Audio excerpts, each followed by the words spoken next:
What's up, guys? My name's Austin, and I'm going to start making golf vlogs.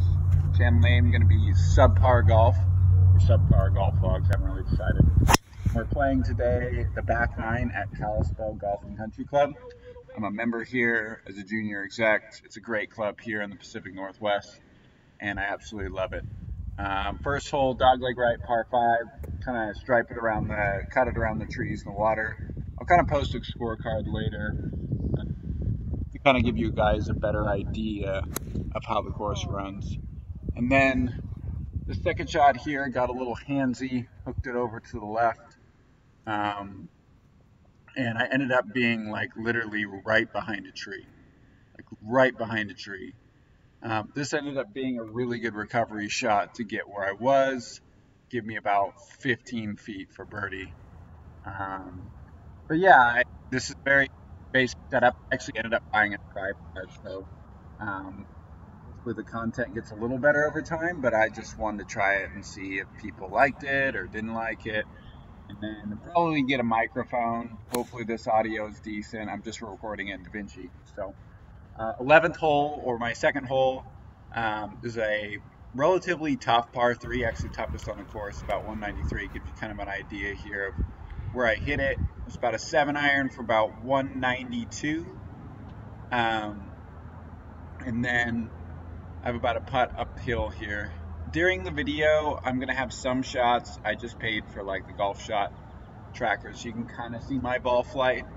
I'm just recording with my iPhone, but towards the greens, I'll kind of give myself a little more time, and as time goes on, I'll probably, shorten it up and just do the golf shots and stuff like that. I'm not the greatest editor, but hopefully people kind of ask some questions and I can kind of base my content off that. So par to start. This is a par 5, about 550. Hit it down the left side here. It's a slight dogleg right, leaving me with about 230 in the pin.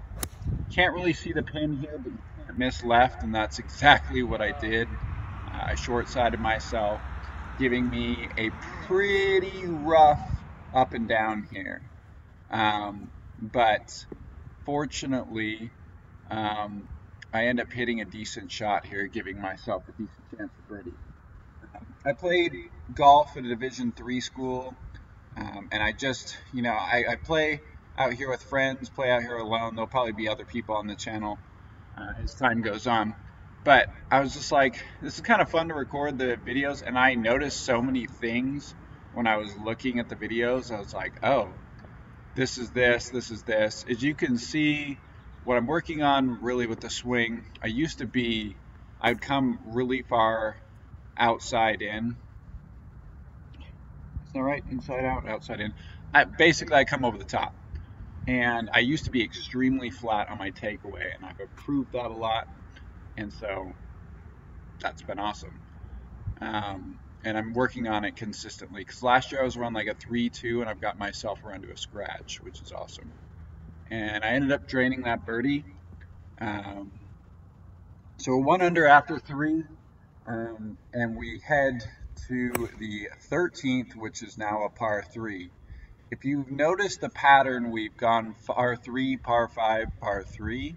This is the end of the par 3 stretch, but I have yet to come across a golf course. So this streak actually starts on number 7 on this course, and it goes par 3, par 5, par 3, par 5, par 3, par 5, par 3. Another cool thing about the back nine here is it has 3 par 3s, 3 par 4s, and 3 par 5s. So yeah, on that approach shot, just left it a little bit short there. Hit a 9-iron from about a $152. A little fat, but we're putting up the hill decent ways. I do putt with the claw. It has saved my putting. I kind of developed the yips a little bit towards the end of my college career, which is kind of unfortunate, but it is what it is. And I almost quit 2 years after college. It got so bad, and then my buddy was like, try the claw, dude. And I'm not the best putter, but my gosh, it makes it so much better, especially on those short putts, and I have a lot to work on. So par there, we are 1 under after 4, and this is where the fun begins. Absolutely ripped this 2-iron. I absolutely love a driving iron in the bag. I don't actually carry a 3-wood. I just go 2-iron through pitching wedge. Absolutely ripped that, like 270 around the trees. Had about a $130 in. This is one of the tougher holes on the backside. It's very tight off the tee. And then the approach shot isn't bad, but the green is nasty. So we left ourselves with about 25 feet here for birdie. And yeah, so I will probably try to do 9-hole vlogs and then maybe jump into um, 2 on there. It's great. Expect anything different? Right on line. And then we go to the 15th, which was one of the easiest holes on the course. Didn't hit the best drive. It's pretty straight away. I'm playing 1 tee up. And 1 tee is about 6,300 yards. The back tee is about 66. Course rating from the oranges about 70.7, and from the blacks about 72.3. But I don't play any tournaments from the back tees, so there's really no point. I'm playing a tournament this weekend here from the orange tees, so there's really no point.